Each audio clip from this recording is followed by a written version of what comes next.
കണ്ണൂർ തളിപ്പറമ്പിൽ ലോഡ്ജിൽ മുറിയെടുത്ത് ലഹരി ഉപയോഗിച്ച 4 പേർ പിടിയിൽ. മട്ടന്നൂർ സ്വദേശി മുഹമ്മദ് ഷംനാദ്, വളപട്ടണം സ്വദേശി മുഹമ്മദ് ജംഷീദ്, ഇരിക്കൂർ സ്വദേശി റഫീന, കണ്ണൂർ സുഹൃത്തുക്കളാണ്.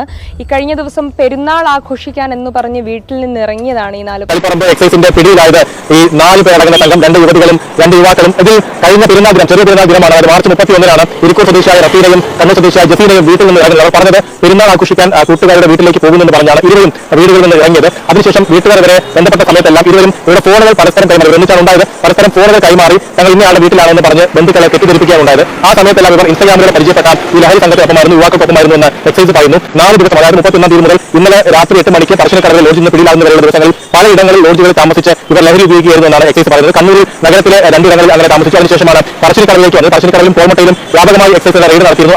അതായത് റഫീനയും ജസീനയും ലഹരിക്ക് അടിമകളായി അവർ പല ഹോട്ടലുകളിൽ, പല ലോഡ്ജുകളിൽ താമസിച്ചാണ് ലഹരി ഉപയോഗിക്കുന്നത്. എന്തിനാണ് അതിന്റെ ആവശ്യം? ലഹരി ഉപയോഗിക്കാനാണെങ്കിൽ ഒരു ഹോട്ടലിൽ അല്ലെങ്കിൽ ഒരു ലോഡ്ജിൽ പോലെ ലോഡ്ജിൽ ഇങ്ങനെ മാറി പോയി ലഹരി ഉപയോഗിക്കേണ്ട ആവശ്യം എന്താണ്? അതന്നെ നമുക്ക് ഏറ്റവും പ്രധാനമായ ചോദ്യം. അതായത് ഈ ഒരു ഗ്യാങ്ങിന്റെ, അതായത് ഈ ഒരു റാക്കറ്റിന്റെ പിന്നിൽ ലഹരി മാത്രമല്ല, ഇത് പെൺകുട്ടികളെ ലൈംഗികമായി ചൂഷണം ചെയ്യുകയും അവർ വിൽക്കുകയും അതുപോലെ തന്നെ ഈ പറഞ്ഞ രാസലഹരിയുടെ മാർക്കറ്റ് കൂട്ടാനുള്ള ഉദ്ദേശത്തോടെ നടത്തുന്ന പരിപാടികളാണ്. അതുകൊണ്ട് തന്നെ പല സ്ഥലങ്ങളിൽ ഈ പെൺകുട്ടികളെ കൊണ്ട് താമസിപ്പിക്കുന്നത്. അതായത് മനസ്സിലാക്കിയ വീട്ടുകാർ അറിയാതെ 4 ദിവസം മാറി താമസിച്ചു. വീട്ടുകാരുടെ അനാസ്ഥ വളരെ തന്നെയാണ്. ഈ പറഞ്ഞ 2 പെൺകുട്ടികൾ 4 ദിവസം വീട്ടിലില്ലായിരുന്നിട്ടും വേണ്ട രീതിയിൽ അന്വേഷണം നടത്താൻ വീട്ടുകാർ തയ്യാറായതില്ല. വീട്ടുകാരെ അതിവിദഗ്ധമായി ഇവർ കബളിപ്പിക്കുകയും ചെയ്ത് എനിക്ക് ഇതിനു മുമ്പ് എത്രയോ തവണ ഇവരെ പോയിട്ടുണ്ടാവും. എത്ര തവണ ഇതുപോലുള്ള ഹോട്ടലുകളിൽ ഇവർ റൂം എടുത്തിട്ടുണ്ടാവും. ഇപ്പോഴാണ് പിടിക്കപ്പെടുന്നത്. ഇതിൽ പിടിയിലായ ഒരു യുവാവ് പ്രവാസിയാണ്, മറ്റൊരാൾ നിർമ്മാണ മേഖലയിൽ ജോലി ചെയ്യുന്ന ആളാണ്.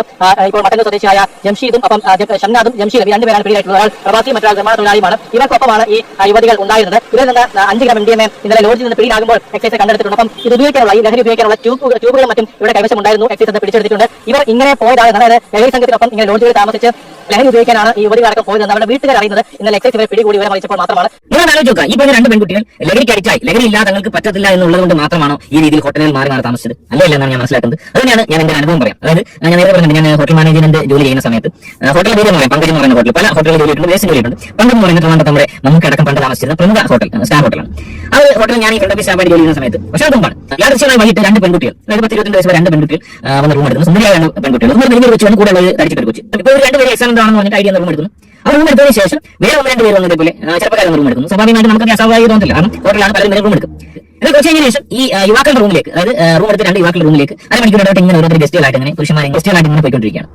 സ്വാഭാവികമായിട്ട് നമ്മൾ എന്തെങ്കിലും മദ്യപാനം വെള്ളമടിക്കാൻ നടക്കുന്നതാണ് സ്വാഭാവികമായിട്ട് ചിന്തിക്കും. അവിടെ ബാറുണ്ടെങ്കിലും ബിയറൊക്കെ വാങ്ങുന്നതെല്ലാം ചെയ്യുന്നുണ്ട്. 2 ദിവസമാണെങ്കിൽ എനിക്ക് തോന്നി ഒരു 10-12 പേരെങ്കിലും അന്ന് ഇവിടെ റൂമുകളിൽ വന്നിട്ടുണ്ട്. ഈ 2 പേരെ കൂടാതെ 10-12 പേരെങ്കിലും അന്ന് രാത്രി ഇവിടെ റൂമിൽ വന്നിട്ടുണ്ട്. 10 മണി സമയത്ത് ഈ 2 പെൺകുട്ടികൾ തന്നെ പുറത്തിറങ്ങി താഴെ വന്നു ലോബിയിൽ വന്നിട്ട് പെൺകുട്ടികൾ പറയാണ് നമുക്ക് ബിയർ കിട്ടുമെന്ന് ചോദിക്കുകയാണ്. പെൺകുട്ടികൾ ആവശ്യപ്പെടുന്നത് എത്ര പൈസ വേണമെങ്കിൽ ഇതിനെ മസ്റ്റായിട്ട് ഞങ്ങൾക്ക് ബിയർ വേണമെന്നാണ് പറയുന്നത്. കൊച്ചു പെൺകുട്ടികളാണ് ആലോചിക്കുക. ഇപ്പോൾ ഈ പെൺകുട്ടികളുടെ ആറ്റിറ്റ്യൂഡ് കണ്ടപ്പോൾ ഇത് വലിയൊരു പരവേശത്തിലാണ്. എന്തോ ജോലി ചെയ്ത് ക്ഷീണിച്ച് മട്ടാണ്, എന്നാൽ വളരെ ഊർജ്ജസ്വലമായിട്ട് ജില്ലെന്ന് പറഞ്ഞിരിക്കുകയാണ്. ഇപ്പൊ അന്നേരമാണ് നമുക്ക് ഈ ഒരു സംശയം ഉണ്ടാകുന്നത്. ഈ ഒരേ ഫ്ലോറിലായിരുന്നു 2 പേരുണ്ടായിരുന്നു. അതായത് ഈ റൂം എടുത്ത് യുവാക്കളുടെ റൂമിലേക്ക് പെൺകുട്ടികൾ പോവുകയും അവിടെ വെച്ച് ഇത്തരം കലാപരിപാടികൾ നടക്കുകയാണ്. സോ സ്വാഭാവികമായി എന്നെ അതിശയിപ്പിച്ചത്, ഞാൻ അതിൽ ഒരു പയ്യനെ വിളിച്ച് ചോദിച്ചു അവസാനം പോകുന്ന സമയത്ത്, ഇത്രയും ആളുകളെ ഈ പെൺകുട്ടികൾ എങ്ങനെ മാനേജ് ചെയ്യാൻ സാധിക്കുന്നതാണ്, ഈ പെൺകുട്ടികൾ എങ്ങനെ താങ്ങുമെന്ന് ചോദിച്ചപ്പോഴത്തെ അതിനുള്ള മരുന്നുകൾ കൊടുക്കുന്നുണ്ട്. കാരണം അവൻ ഫിറ്റാണ്, അവൻ കഞ്ചാവ് വെച്ചിരിക്കുകയാണ്.